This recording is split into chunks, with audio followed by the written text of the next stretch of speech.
Unbeatable would be the best adjective to describe Mika Ahola, because the Finn is right at home in the white powder.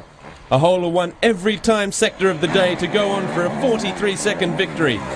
All this from Ahola, who with his limited power bike set the fastest time of all categories. Ahola was in a league of his own.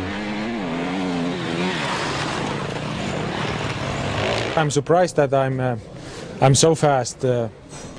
Looks like I'm even faster on the snow with this small bike than last year. So I hope I can be as fast in Spain and Portugal. But for sure, it's a different kind of race, and I have been riding a lot in the snow this winter, but very little in the summer conditions. So I don't know yet how is Spain and Portugal.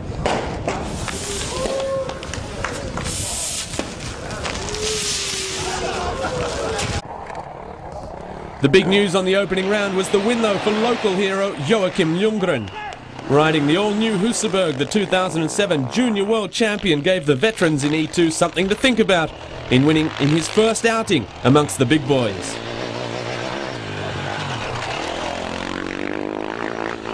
I have no idea what's going to happen, because I new class and new bike and everything.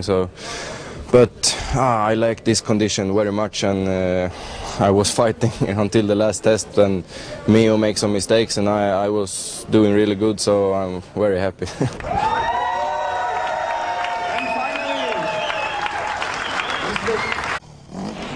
The Frenchman was just a bit off his pace from the day before.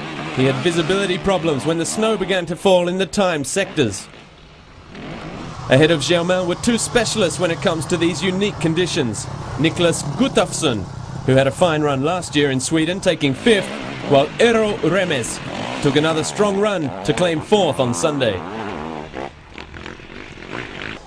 Simone Albagoni ran another consistent day to back up his runner-up result from the day before, with another trip to the podium in 3rd place.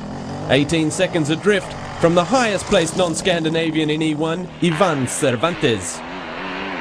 At midday, the Albagoni-Cervantes duel went the way of the Spaniard. A fine return to form for El Torito after his mediocre 6th place on Saturday.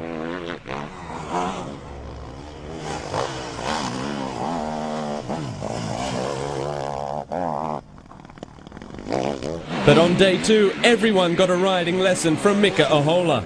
An uncontested victory for the HM Honda rider, with a staggering 1 minute 44 margin of victory from 2nd place Cervantes.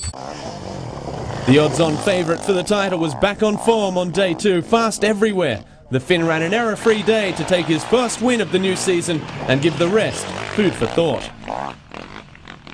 Yesterday my riding was pretty far from good. Today it's getting better, but still still some things to do. But I don't know what happened. I just yesterday I didn't get the rhythm, and I was like a sleepy whole day. So I guess because I haven't raced in 6 days, so you know the race is always different than training. But otherwise it's getting better, but still work to do.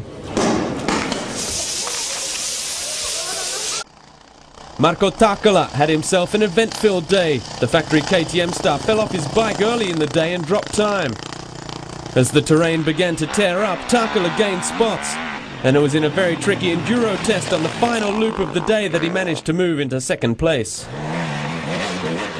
For Samuli Aro, Sunday was a much different story, as he used his experience and consistency to take the win with a 30-second victory margin. Aro couldn't have dreamt of a better start to the new season after a somewhat disappointing 2007.